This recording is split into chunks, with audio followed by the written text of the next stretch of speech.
Welcome to the Dark World Hub, where we delve into the enigmatic and the unexplained. Today we stand at the threshold of the unknown, about to embark on a journey through old mysteries that we will most likely never solve.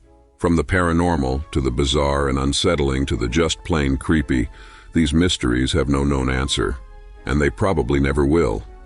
Unless you feel like jumping in and doing a little at-home detective work for yourself. Are you ready to question everything you thought you knew? Let's get to it. The death of Annie Borjesson. On December 4, 2005, the body of Annie Borjesson, a 30-year-old Swedish woman, was discovered on the shore of Prestwick on the west coast of Scotland. Police quickly ruled it a suicide by drowning, but Annie's family wasn't convinced, and they uncovered some odd things when they looked into it. When Annie's body arrived back in Sweden, the undertakers there claimed she had several bruises that she seemed to have incurred while she was still alive. The autopsy in Scotland hadn't recorded these bruises. There were other marks on her body too, which official reports had concluded to be the result of collisions with debris in the sea. What most concerned the family, though, were the unanswered questions about Annie's last day. Annie lived in Edinburgh, but on December 3rd, she traveled 129 kilometers, 80 miles, to Prestwick Airport for unknown reasons. She tried to withdraw cash using her credit card twice, first £100, then £50. Both times, she didn't have enough funds in her account to complete the transaction. She proceeded to the airport, where her image was captured on video surveillance in the late afternoon. Timestamps from the airport's security footage show that she moved the length of the terminal in 55 seconds. Independent investigators determined that this should take over a minute and a half at normal walking speed and concluded that she must have been running. In total, she spent less than 5 minutes at the airport. According to a friend who had seen the footage, she appeared to be walking around looking annoyed and angry. She then began walking toward Prestwick itself. She wasn't familiar with the town, which was about a mile away from the airport. A witness later claimed to have seen a figure standing on the beach near the sea, but the figure was too far away to identify. When Annie's family began their investigation, they hit a wall of secrecy. Scottish authorities refused to release tissue samples that could help clarify the cause of death. When the family accessed Annie's email account, they found that all of her emails had been deleted. A friend named Maria Jansen discovered that Annie's phone company had failed to register any of the calls she had made to Annie during 2005, and the phone company refused to discuss it with her. Maria began to frequently receive silent phone calls. Family members had problems with their email accounts. Police claimed that there were no records of any calls to or from Annie during her last 3 days, even though several people remembered talking to her. It later came to light that Annie's hair had been cut after her death and thrown away. Annie's family continues to campaign for a full investigation. Her mother has met with the First Minister of Scotland, and a petition of 3,000 signatures was presented to the Scottish Parliament at the end of 2013. The family wants the police to investigate the possibility that Annie was killed during the missing 16 hours between the time she left the airport and when her body was found. The Circleville Letters, 1977. It all began in the summer of 1977, when a woman in the small town of Circleville, Ohio, received an anonymous letter in the mail. She opened it and discovered bizarre, crudely scrawled handwriting. The letter told her that some unnamed person had been observing her house and knew that she had kids.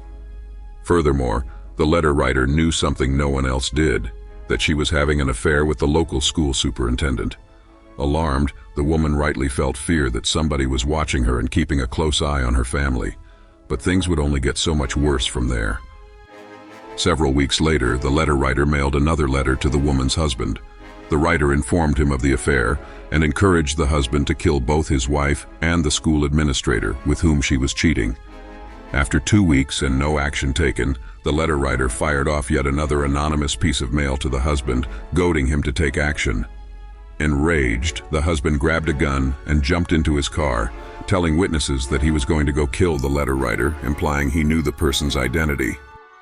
But while driving in a furious rush to confront whoever was writing the letters, the man died in a terrible one-car accident. For years after, the letters kept coming, and they didn't just come to the woman who got the first one either. Dozens and dozens of Circleville residents received letters for nearly the next 2 decades. Shockingly, The letters contained personal information about themselves, which people had no idea how this random stranger had learned. The letters also contained wild accusations and specific violent threats too. That got the cops involved. However, they were never able to figure out what was going on.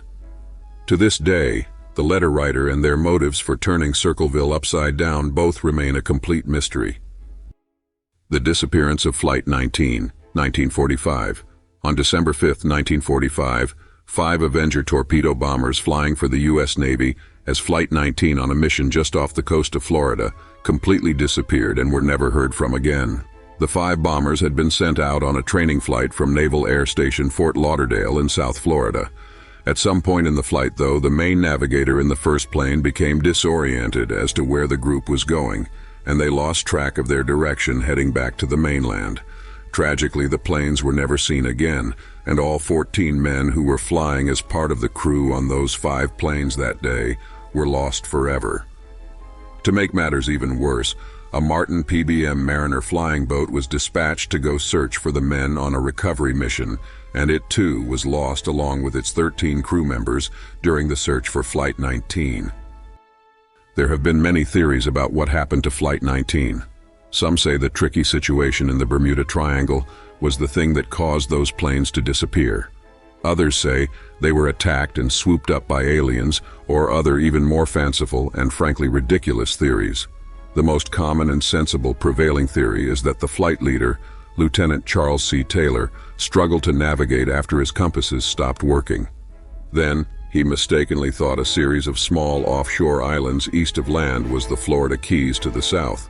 So he continued heading out over the open sea and away from land. As for the PBM search aircraft, the Navy officially believes it was lost in an explosion in mid-air that occurred while it was searching. Of course, the strange thing about all this is that no parts of the airplane wreckage or anything else were ever found. Nothing washed ashore, no wreckage or remains were ever uncovered, and nobody has any idea where or even if the planes and the men who died inside them are somewhere at the bottom of the ocean. The actual fate of the crews involved and the specific timeline of events regarding what happened that day will likely forever remain a mystery. The Great Mull Plane Mystery. There is very little that makes sense about the disappearance and death of Peter Gibb. On Christmas Eve 1975, just after he'd finished dinner and a bottle of claret in a hotel on the Isle of Mull, the former Royal Air Force flying ace announced he was going out for a flight in his Cessna plane. The staff and hotel guests suggested that it wasn't such a good idea, to which he responded, "I'm not asking permission. I just thought it was courtesy to let you know. I don't want to fuss." He left with his dining companion Felicity Granger, a former university lecturer. She later reported that Gibb had given her instructions to stand at one end of the runway with torches to guide his takeoff. Multiple witnesses claimed 2 torches moved independently in ways that would require another person to be helping, though Granger claimed there was only her. Gibb took off, and shortly thereafter a sleet storm rained down that would last for 72 hours. Gibb didn't come back. While his motives were baffling enough, the real mystery began 4 months later, when Gibb's body was found on a nearby hillside. A pathologist ruled that he had died of exposure. There was a cut in Gibb's leg, but no other injuries. Tests also concluded that neither his body nor his clothes had been in contact with the sea, so he had definitely exited the plane on land, but no one could find the plane. Mull is not a large island, about the same land area as Dallas, so the disappearance of the craft was quite troubling. A light aircraft matching the description was found in 1986 in the sea between Mull and the mainland, but the doors were locked, and the plane had apparently crashed extremely hard. The wings were a significant distance away from the rest of the fuselage. It suggested the sort of impact that a person wouldn't get out of without serious injury. 2 explanations have been suggested, neither of which sound likely. The first is that Gibb leaped from his plane while it was in midair above the hill. He landed on the hill without suffering anything worse than a cut leg, then lay down and died in the cold. The problem with that explanation is that the aircraft would have been left to fly itself into the sea while the doors somehow locked themselves. The other theory is that Gibb was working for MI5 and had to attend to an urgent mission in Northern Ireland. He was captured by terrorists, somehow killed without being injured in any way, and his body was planted back on Mull. The light aircraft found in the sea is left out of that theory. Then again, it doesn't make much more sense than the alternative. The murder of JonBenet Ramsey. On December 25, 1996, 6-year-old pageant queen JonBenet Ramsey was murdered at her family home in Boulder, Colorado. The following day, she was reported missing by her parents, Patsy and John Ramsey. According to the testimony of Patsy Ramsey, she discovered her daughter was missing after finding a lengthy handwritten letter in the kitchen demanding $118,000 for the safe return of JonBenet. Then, 8 hours later, JonBenet's body was found in the basement of the house after it was searched by John Ramsey. In 2008, Boulder County District Attorney Mary Lacey cleared the family of any wrongdoing after examining DNA evidence. The DNA found both underneath JonBenet's fingernails and in her underwear did not match anyone in the Ramsey family. JonBenet's older half-brother, who was 20 years old at the time of her murder, told 2020, "I think it's really important for people to understand that this case can be solved. There's a narrative out there that this is an unsolved homicide and that we just have to accept that as fact, and that is not the truth." The Big Grey Man of Ben MacDhui. The mountain of Ben MacDhui in Scotland is allegedly inhabited by a large grey creature that many refer to simply as the Big Grey Man. The first reports of this beast were in 1925 when a member of the Cairngorm Club, who are well-known peak climbers, reported his experience at the summit of the mountain. He stated that he could hear something other than merely the noise of my own footsteps when descending the mountain. "I heard a crunch," he said, "then another crunch as if someone was walking after me but taking steps 3 or 4 times the length of my own." This indicates that the creature is bigger than a normal human, meaning that it is Scotland's Yeti. The Cairngorm Club member concluded that, "There is something queer about the top of Ben MacDhui, and I will not go back there again by myself." Whatever is on top of Ben MacDhui is still out there and still unexplained. The lost colony of Greenland, 1400s. The Norse settled Greenland in about the 10th century or sometime earlier. For the next 500-ish years, they kept an active colony on the unforgiving terrain. But then, in the very late 15th century, that colony completely disappeared. All the people in it left and left behind a good deal of their supplies and other things as though they just vanished into thin air. Now, well over 500 years after the colony's complete loss, historians and archaeologists are still at a standstill over why it happened and what became of the people who lived there. There are many competing theories as to why the lost colony of Greenland became, well, lost. Some believe environmental changes made life there harder, forcing people to flee. Others think local Inuit and other indigenous populations raided the colony to such a great degree that people were murdered and taken prisoner. Others think that a lack of support over time from European Norsemen frustrated the colonists, who then set out looking for a new life elsewhere. A late 15th century plague that swept through Iceland and Norway is even thought to be a cause, as it left many farms and homesteads available for the taking and could have inspired colonists to return home and settle down. The most bizarre part of the entire mystery is that people seem to have left the colony in a very orderly, measured fashion.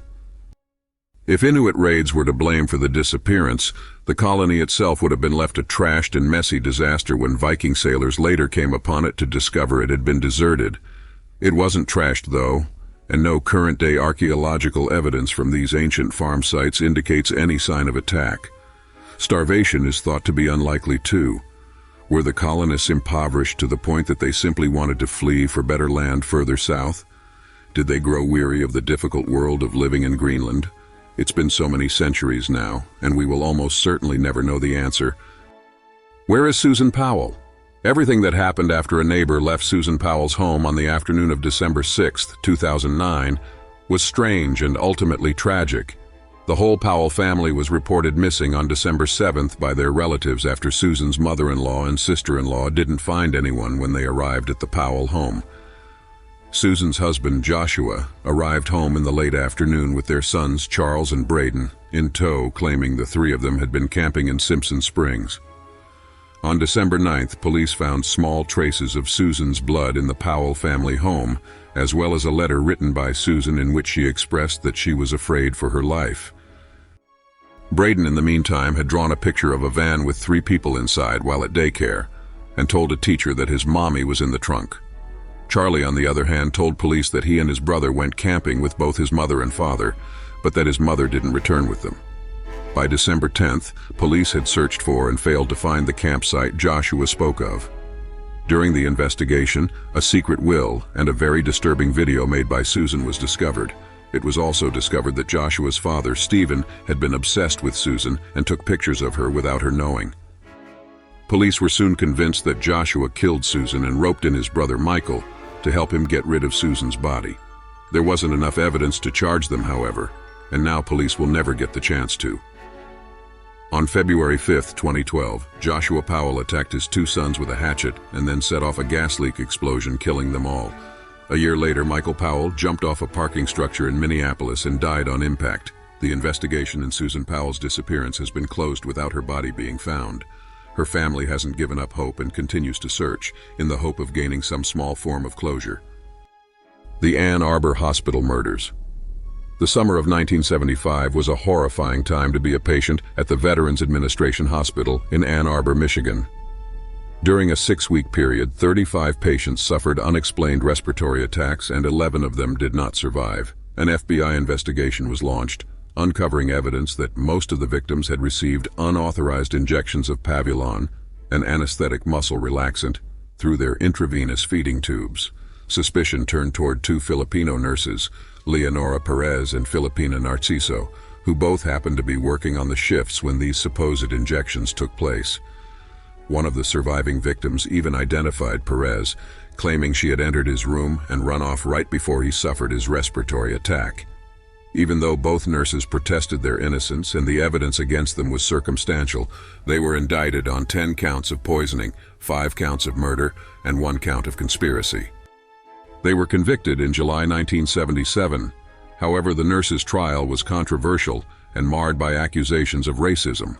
The patient who identified Perez was considered to be an unreliable, prejudiced alcoholic. At one point, he actually referred to the two defendants as slant-eyed bitches and claimed that there was a conspiracy among Filipino nurses to murder American veterans. As Perez and Narciso did not know each other all that well, their defenders considered it very unlikely that they would collude to murder patients together. When a nursing supervisor committed suicide shortly before the trial, there were unconfirmed reports that she left behind a note taking responsibility for the deaths. Only 7 months after the trial, the convictions were overturned on appeal due to allegations of prosecutorial misconduct. Narciso and Perez were both released and the charges against them dismissed. Officially, the murders are still unsolved. The miraculous recovery of Owen Thomas. In many near-death experience stories, a patient is brought to a hospital with slim expectations of survival, then makes a miraculous recovery. However, few of these recoveries are more unlikely than that of 20-year-old Owen Thomas. On December 16, 1981, Owen saw his friend being attacked on a New York street corner and intervened to help. Stabbed 3 times in the chest and abdomen, Owen's heart, liver, and gallbladder were punctured. By the time anyone ran over to help, his intestines were hanging 20 centimeters, 8 inches, out of his stomach. Owen was rushed to Beekman Downtown Hospital. When he arrived, his body had already lost so much blood that his chances of survival seemed non-existent. Owen's heart stopped beating, and he had no pulse or blood pressure by the time doctors went to work on him. Owen's bowels had also been severed by the stabbing, so his intestines were covered in feces. Although Owen was clinically dead for over 5 minutes, somehow he survived several hours of surgery. Doctors feared that the long period of oxygen deprivation would cause serious damage to Owen's brain, but he was completely coherent when he woke up and displayed no negative after effects. Owen's recovery defied all medical logic. Everyone involved thought it was a genuine miracle. Later, Owen described a vision of entering heaven, where he encountered his older brother Christopher, who had died in a car crash 2 years earlier. According to Owen, Christopher pushed him out of heaven. "We don't want you," Christopher had said before Owen woke up.